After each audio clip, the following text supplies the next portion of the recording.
आपका स्वागत है। तो बच्चों, कल के क्लास में हमने बात किया था ग्रुप 16 एलिमेंट के कुछ जो केमिकल प्रॉपर्टी था उसके बारे में बात किया था।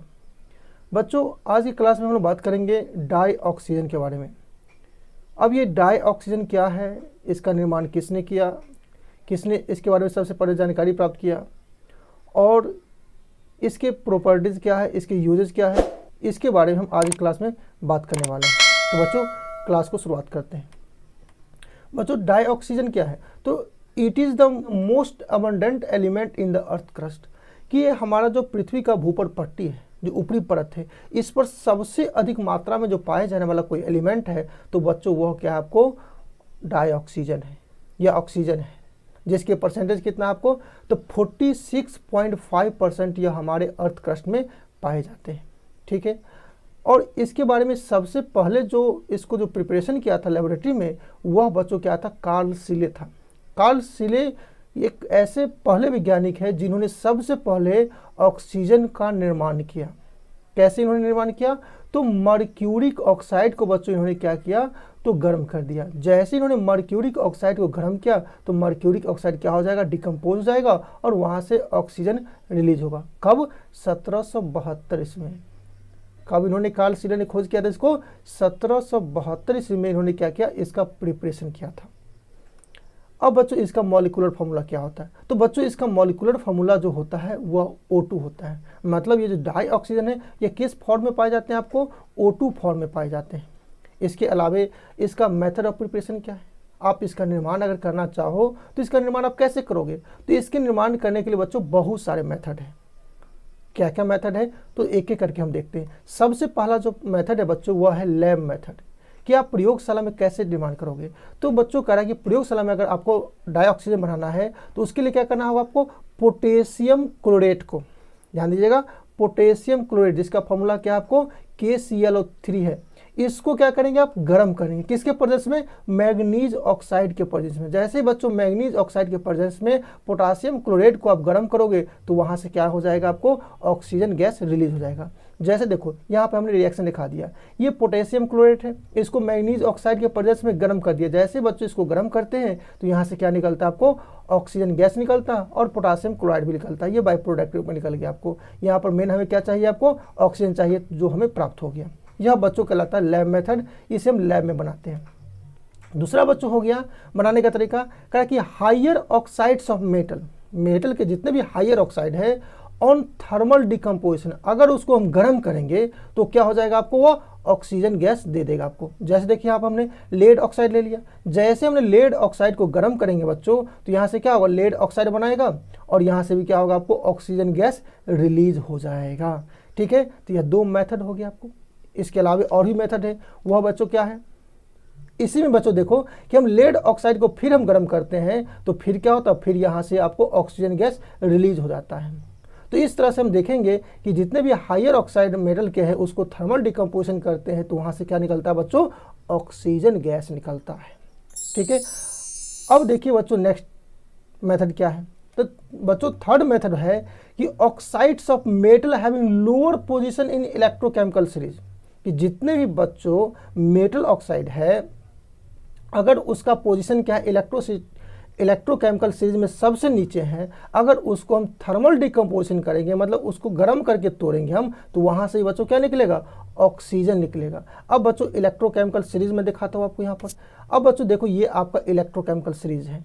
अब इस इलेक्ट्रोकेमिकल सीरीज में बच्चों देखोगे जो लोअर मेंबर है, ये मतलब ये जो नीचे देख रहे हो हाइड्रोजीनम हो गया है ना, अर्जेंटीनम हो गया, प्लेटिनम हो गया, औरम हो गया, ये जो सारे मेंबर है, अगर इस मेंबर को क्या करेंगे, ऑक्साइड बना लेंगे हम और उस ऑक्साइड को क्या करेंगे, हम थर्मल डिकम्पोजिशन करेंगे तो वहाँ से क्या हो जाएगा बच्चों, ऑक्सीजन गैस प्राप्त हो जाएगा। जैसे देखो आप, जैसे यहाँ पर हमने ले लिया क्या, तो यहाँ पर अर्जेंटीनम ऑक्साइड ले लिया, सिल्वर ऑक्साइड ले लिया हमने। जैसे सिल्वर ऑक्साइड को हम बच्चों गर्म करेंगे तो वहाँ से क्या हो जाएगा, आपको ऑक्सीजन गैस प्राप्त हो जाएगा। ठीक है, इसके अलावा नेक्स्ट देखो आप, नेक्स्ट हमने ले लिया मरकरी ऑक्साइड ले लिया। जैसे मरकरी ऑक्साइड को हम बच्चों गर्म करेंगे तो यहाँ से भी क्या होगा बच्चों, आपको ऑक्सीजन गैस प्राप्त हो जाएगा। तो इस तरह से बच्चों हम क्या कर सकते हैं कि जो मेटल लोअर पोजीशन है आपको इलेक्ट्रोकेमिकल सीरीज में, उसको हम जब क्या करेंगे, थर्मल डिकम्पोजिशन करेंगे, वहाँ से भी क्या हो जाएगा, ऑक्सीजन गैस प्राप्त हो जाएगा। चौथा बच्चों मेथड है on decomposition of hydrogen peroxide, कि जब हम बच्चों हाइड्रोजन परऑक्साइड का डिकम्पोजिशन करेंगे, वहाँ से ही बच्चों क्या हो जाएगा, आपको ऑक्सीजन गैस प्राप्त हो जाएगा। रिएक्शन देखो आप, ये हमने ले ली हाइड्रोजन परऑक्साइड। अब इस हाइड्रोजन परऑक्साइड को जैसे बच्चों हम डिकम्पोजिशन करेंगे हम, तो क्या होगा, यहाँ से आपको वाटर बनेगा और यहाँ से बच्चों क्या हो रहा है, ऑक्सीजन गैस रिलीज हो रहा है। तो ये कुछ मेथड हो गया।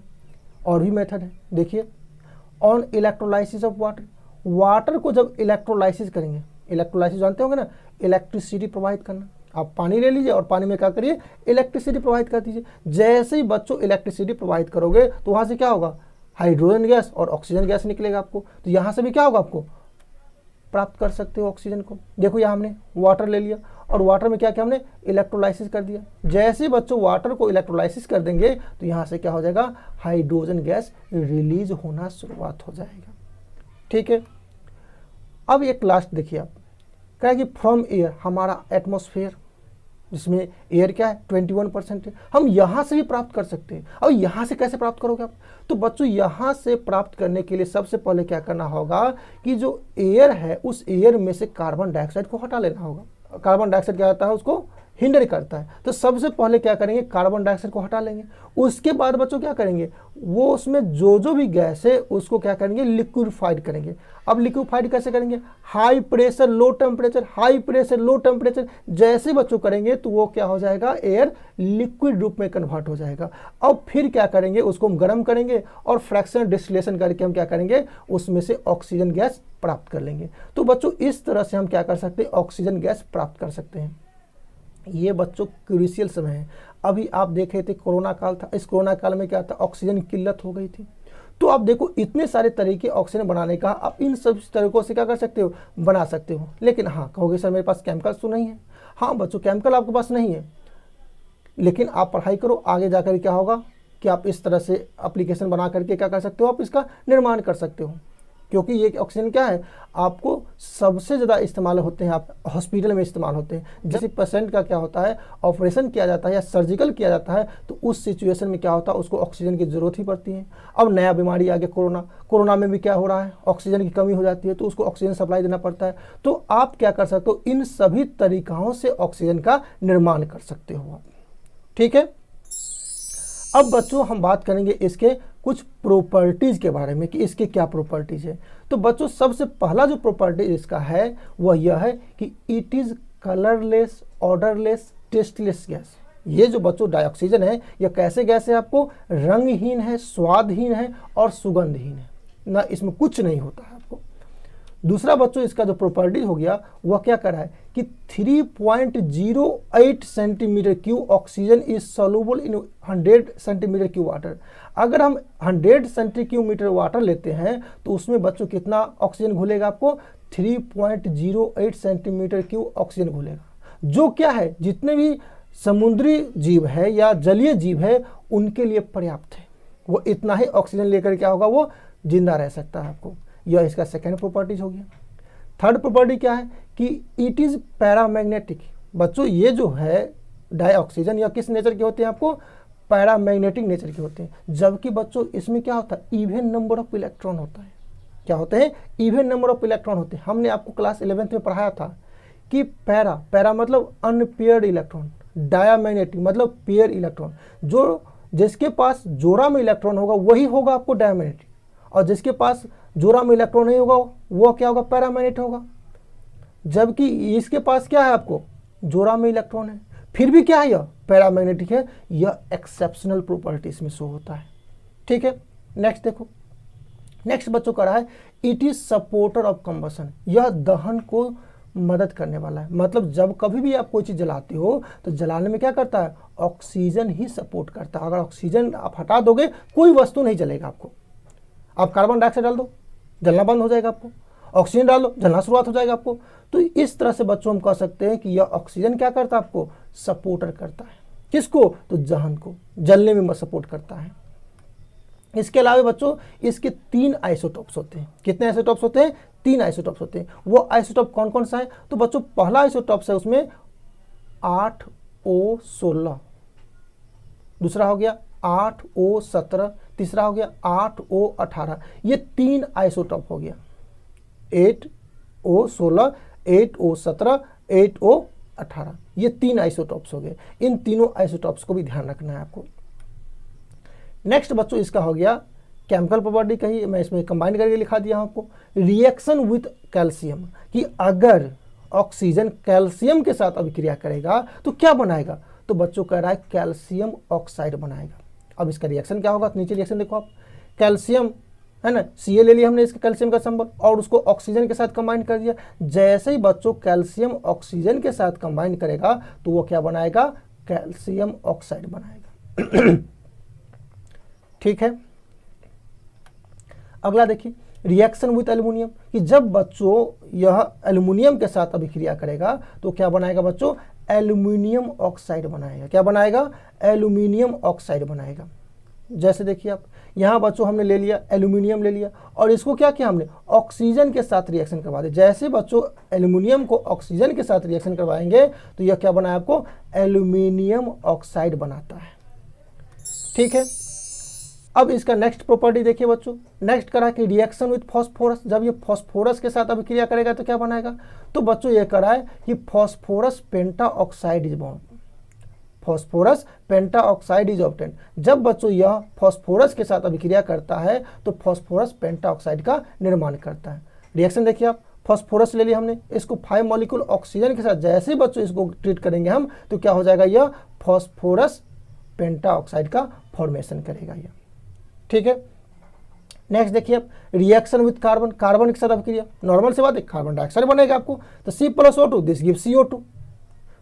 ठीक है, नेक्स्ट करा है रिएक्शन विथ जिंक सल्फाइड, जब बच्चों ऑक्सीजन जिंक सल्फाइड के साथ अभिक्रिया करेगा तो क्या बनाएगा, तो कह रहा है कि जिंक ऑक्साइड इज ऑब्टेन। क्या बनाएगा, जिंक ऑक्साइड बनाएगा। जैसे देखो यहाँ पर हमने जिंक सल्फाइड ले लिया और इसको ऑक्सीजन के साथ ट्रीट कर दिया, जैसे बच्चों ट्रीट करेंगे तो क्या होगा आपको, जिंक ऑक्साइड और सल्फर डाइऑक्साइड बनेगा आपको।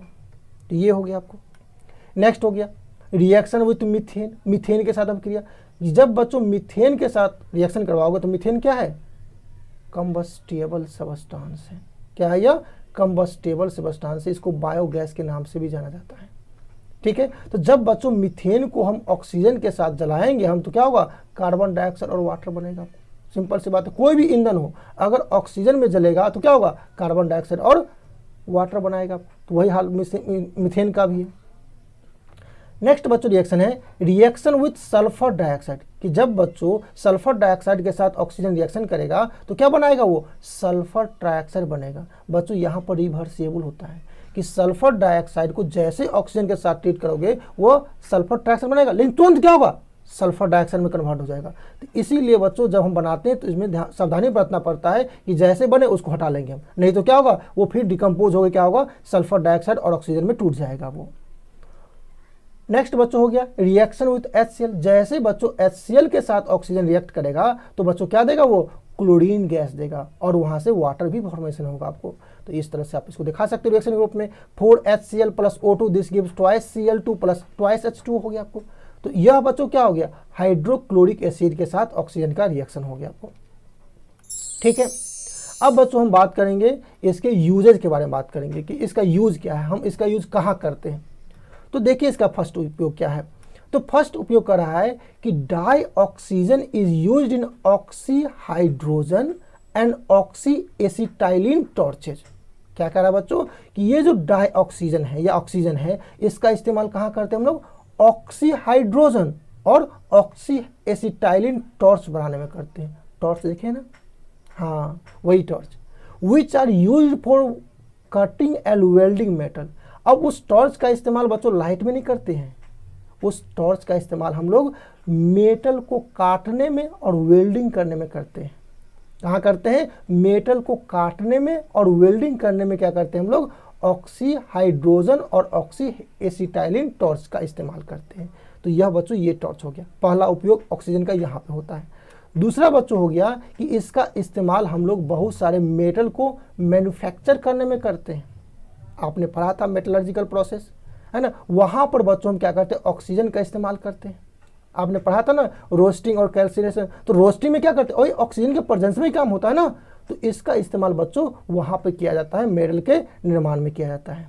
नेक्स्ट बच्चों हो गया कि it is use for artificial respiratory in hospital. मैंने बताया था ना कि ये जो बच्चों क्रूशियल है, सबसे इम्पोर्टेंट है, क्योंकि इसका इस्तेमाल हम लोग हॉस्पिटल में करते हैं। आर्टिफिशियल रेस्पिरेटरी मतलब जब कोई लोग नॉर्मल सांस नहीं ले पाते हैं तो उस समय क्या किया जाता है, ऑक्सीजन का मास्क लगाया जाता है और उसको ऑक्सीजन सप्लाई किया जाता है, वहाँ पर इसका इस्तेमाल होता है। कब किया जाता है, जब सर्जरी करना हो। इसके अलावा बच्चों इसका और भी जगह इस्तेमाल होता है, जैसे माउंटेनियर्स हो गया, आपको कोई पर्वतारोही पहाड़ पे चढ़ता है, जब पर्वतारोही पहाड़ पे चढ़ता है वह भी क्या करता है, अपने साथ ऑक्सीजन का सिलेंडर रखते हैं। इसके अलावा जब ऊंचाई पर प्लेन चल रहा होता है तो वहाँ पर भी क्या होता है, पायलट को ऑक्सीजन की ज़रूरत होती है, तो वह भी क्या करता है, उस सिलेंडर से ऑक्सीजन का इस्तेमाल करता है ताकि उसको सफोकेशन ना हो, उसके नाक से ब्लीडिंग ना हो। क्योंकि जैसे ही आपको हाई एल्टीट्यूड पर जाते हो या पहाड़ पर जाते हो, ऑक्सीजन का प्रेशर कम हो जाता है तो नाक से खून आने लगता है। तो उन सभी समस्याओं से निजात पाने के लिए क्या करना होगा, आपको अपने साथ ऑक्सीजन का सिलेंडर रखना होगा। तो यहाँ पर भी इसका बच्चों इस्तेमाल होता है। इसके अलावा बच्चों लिक्विड ऑक्सीजन का इस्तेमाल हम लोग रॉकेट फ्यूल के रूप में करते हैं। किसके रूप में, फ्यूल के रूप में करते हैं। जैसे देखो आप, hydrogen in liquid oxygen, liquid oxygen में क्या मिला दिया हमने, हाइड्रोजन मिला दिया। अब ऐसा मिलाने से क्या होगा, आपको जब रॉकेट में इसको डाल देंगे फ्यूल के रूप में तो क्या होगा, ट्रेमेंडस थ्रस्ट देगा। मतलब ट्रेमेंडस मतलब क्या होता है, विशाल मात्रा में। थ्रस्ट मतलब क्या होगा, ऊपर की तरफ उसको मूव करने में मदद करेगा आपको। इससे क्या होगा, रॉकेट तेजी से ऊपर जाएगा आपको। तो यहां पर भी इसका बच्चों इस्तेमाल किया जाता है। तो इस तरह से आपने डाइऑक्सीजन के बारे में पढ़ा कि डाइऑक्सीजन क्या होता है, उसके प्रॉपर्टीज क्या होते हैं, उसके यूजेज क्या होते हैं, ये देखा। अब बच्चों हम बात करते हैं टाइप्स ऑफ ऑक्साइड्स के बारे में। ऑक्साइड कितने प्रकार के होते हैं उसके बारे में बात करते हैं। तो बच्चों ऑक्साइड आपको मेनली 4 प्रकार के होते हैं। कितने प्रकार के होते हैं, 4 प्रकार के होते हैं। सबसे पहला जो बच्चों ऑक्साइड होता है वह होता है एसिडिक ऑक्साइड। कौन होता है, एसिडिक ऑक्साइड। अब बच्चों ये एसिडिक ऑक्साइड क्या होते हैं, तो देखिए मैंने क्या लिखा रखा है कि oxides of non metal are acidic oxide. जितने भी बच्चों आपको नॉन मेटल के ऑक्साइड होंगे, नॉन मेटल समझते हो ना, जितने भी ग्रुप पी ब्लॉक के जो एलिमेंट है उसमें मैक्सिमम क्या है, आपको नॉन मेटल ही है ना। एस ब्लॉक के और डी ब्लॉक के क्या है, मेटल है। तो आपको ये ध्यान रखना है। तो जितने भी बच्चों नॉन मेटल के ऑक्साइड होगा वो सब के सब क्या होगा, एसिडिक ऑक्साइड्स होगा। और ये ऑक्साइड बच्चों जब वाटर के साथ अभिक्रिया करेगा तो वो क्या देता है, एसिड्स देता है। जैसे देखिए आप, जैसे यहाँ पर कार्बन डाइऑक्साइड ले लिया हमने, जब वाटर के साथ अभिक्रिया किया कार्बन डाइऑक्साइड तो क्या दे रहा है बच्चों, कार्बोनिक एसिड दे रहा है। ठीक है, यह क्या है, नॉन मेटल के ऑक्साइड है। कार्बन क्या नॉन मेटल है, और उसको जैसे हमने ऑक्सीजन के साथ गर्म किया तो कार्बन डाइऑक्साइड बना आपको। और उसमें जैसे बच्चों पानी मिला देते हैं हम तो क्या देता है, वो कार्बोनिक एसिड दे रहा है। इसी कारण से इसको क्या कहते हैं हम लोग, एसिडिक ऑक्साइड कहते हैं। दूसरा बच्चों एग्जांपल देखो आप, सल्फर डाइऑक्साइड है, जैसे वाटर के साथ अभिक्रिया करवा देते क्या हुआ, वो सल्फरस एसिड दे रहा है, यह भी एसिड है। अगला देखो आप, सल्फर ट्राइऑक्साइड को वाटर के साथ ट्रीट करेंगे तो क्या होगा बच्चों, वह सल्फ्यूरिक एसिड देगा। तो इस तरह से हम बच्चों कह सकते हैं कि नॉन मेटल के ऑक्साइड्स क्या है, आपको एसिडिक है। और ये ऑक्साइड बच्चों जब वाटर के साथ अभिक्रिया करेगा तो यह एसिड्स देगा। दूसरा बच्चों हो गया आपको बेसिक ऑक्साइड्स हो गया। अब ये बेसिक ऑक्साइड क्या है, तो देखो क्या कर रहा है कि ऑक्साइड्स ऑफ मेटल, किसका, मेटल का ऑक्साइड। बच्चों मेटल के ऑक्साइड क्या होते हैं, बेसिक ऑक्साइड होते हैं। और ये ऑक्साइड बच्चों जब पानी के साथ अभिक्रिया करेगा तो क्या देगा, वो अल्कलीज देगा या बेस कह सकते हो, बेस देगा। और इसमें अगर जो पानी में घुल जाएगा तो वाटर सॉल्युबल जो बेस होगा उसी को क्या कहते हैं, अल्कली कहते हैं। ये बात ध्यान रखो, अल्कली क्या हो गया आपको, वाटर सॉल्युबल बेस है। जो बेस पानी में घुल जाता है उसे हम क्या कहते हैं, अल्कली कहते हैं। जैसे देखो आप, जैसे कैल्शियम ऑक्साइड है, जैसे कैल्शियम ऑक्साइड को बच्चों पानी में मिलाएंगे क्या बना लेगा, वो कैल्शियम हाइड्रोक्साइड बना लेगा।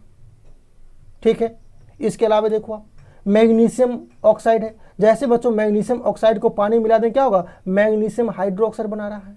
इसके अलावा बच्चों देखो आप, सोडियम ऑक्साइड है, तो सोडियम ऑक्साइड को जैसे बच्चों पानी में मिला देंगे तो क्या होगा, सोडियम हाइड्रो ऑक्साइड बनाएगा। तो यहाँ बच्चों क्या देख रहे हो आप, ये सब के सब मेटल है और मेटल का ऑक्साइड है। तो जैसे मेटल का ऑक्साइड बच्चों वाटर के साथ अभिक्रिया करता है तो ये बेस बनाता है। ठीक है, इस कारण से हम कह सकते हैं कि ये सारे के सारे ऑक्साइड क्या है, तो बेसिक ऑक्साइड है। क्या है, बेसिक ऑक्साइड से। तो इस तरह से आपने एसिडिक देखा। एसिडिक में क्या देखा आपने कि नॉन मेटल के ऑक्साइड बच्चों एसिडिक होते हैं। किसके? नॉन मेटल के ऑक्साइड एसिडिक होते हैं और मेटल के ऑक्साइड बेसिक होते हैं। अब बच्चों अगर एम्फोटरिक होगा तो उसका ऑक्साइड क्या होगा? चलो देखते हैं। तो देखिए आप, थर्ड है एम्फोटरिक ऑक्साइड। अब ये क्या कर रहा है? Oxides of some metal are metalloids. Oxides of some metal are metalloid, कुछ जो बच्चों मेटल होते हैं या मेटलॉइड होते हैं उसके ऑक्साइड्स क्या होते हैं आपको? एम्फोटरिक होते हैं। कुछ जो मेटल है और मेटलॉइड्स है उसके ऑक्साइड क्या होते हैं आपको? एम्फोटरिक होते हैं। और ये बच्चों क्या करते हैं? डुअल नेचर शो करते हैं। डुअल मतलब क्या हो गया? एसिडिक नेचर भी शो करता है और बेसिक नेचर भी शो करता है। इससे क्या होगा? वो एसिड के साथ भी रिएक्शन कर सकता है और बेस के साथ भी रिएक्शन कर सकता है। जैसे देखिए आप, जैसे बच्चों यहाँ पर है जिंक ऑक्साइड है।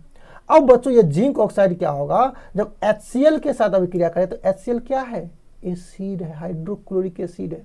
तो बच्चों यह बन जाएगा बेस। क्यों बन जाएगा बेस? क्योंकि ये साल्ट वाटर बना रहा है। आपने क्लास 10th में ही पढ़ा था कि जब कोई एसिड और बेस जब रिएक्शन करता है तो साल्ट और वाटर बनाता है। तो मान लो ये एसिड है तो ये तो बेस होगा ही ना, तो ये साल्ट और वाटर बना लिया। तो इस तरह से यह बेस का काम कर रहा है। दूसरा देखो आप, दूसरा देखो यहाँ पर क्या है? सोडियम हाइड्रोक्साइड क्या है? बेस है। और ये फिर ये साल्ट और वाटर बना रहा है आपको। तो यह क्या बन गया बच्चों? एसिड बन गया आपको।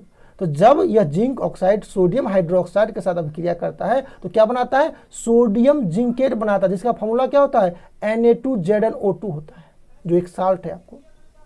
तो यहां पर देख रहे हो क्या? यह एसिडिक और बेसिक दोनों नेचर शो कर रहा है। दूसरा एग्जांपल देखो आप, दूसरा जैसे बच्चों हो गया एल्यूमिनियम ऑक्साइड हो गया आपको। ये जो एल्यूमिनियम ऑक्साइड है बच्चों, यह भी क्या है आपको? एम्फोटरिक ऑक्साइड है। क्यों? क्योंकि यह एसिड और बेस दोनों के साथ रिएक्शन करता है। अब जैसे देखो हमने एल्यूमिनियम ऑक्साइड ले लिया, इसको HCl के साथ ट्रीट कर दिया। HCl क्या है बच्चों? एसिड है। जैसे ही बच्चों HCl के साथ यह अभिक्रिया करेगा तो यह तो बेस हो जाएगा ना। यह क्या बना लिया? यह एल्यूमिनियम ट्राइक्लोराइड बना रहा है आपको, वाटर बना रहा है। एल्यूमिनियम ट्राइक्लोराइड का है, साल्ट है। दूसरा देखो बच्चों आप, ये जब सोडियम हाइड्रो ऑक्साइड के साथ ट्रीट किया, सोडियम हाइड्रोक्साइड क्या है? बेस है। तो बच्चों ये क्या बन गया? एसिड बन गया। और क्या बनाया? सोडियम एल्यूमिनेट बनाया, जो कि साल्ट है। तो इस तरह से बच्चों हम कह सकते हैं कि कुछ जो मेटल या मेटलॉइड्स है उसके ऑक्साइड क्या होते हैं? एम्फोटरिक होते हैं। एम्फोटरिक मतलब कि जो एसिडिक और बेसिक दोनों गुण दिखाते हैं, मतलब एसिड के साथ भी रिएक्शन कर सकते हैं, बेस के साथ भी रिएक्शन कर सकते हैं। तो वे बच्चों क्या कहलाते हैं आपको? एम्फोटरिक ऑक्साइड कहलाते हैं। अब बच्चों एक लास्ट बच गया है, वह बच्चों क्या है आपको? तो वह है न्यूट्रल ऑक्साइड। अब न्यूट्रल मतलब क्या हो गया? जो ना तो एसिडिक हो ना बेसिक हो। एम्फोटरिक की बात नहीं करें क्योंकि एम्फोटरिक क्या होता है? एसिडिक और बेसिक दोनों का कंबाइंड होता है।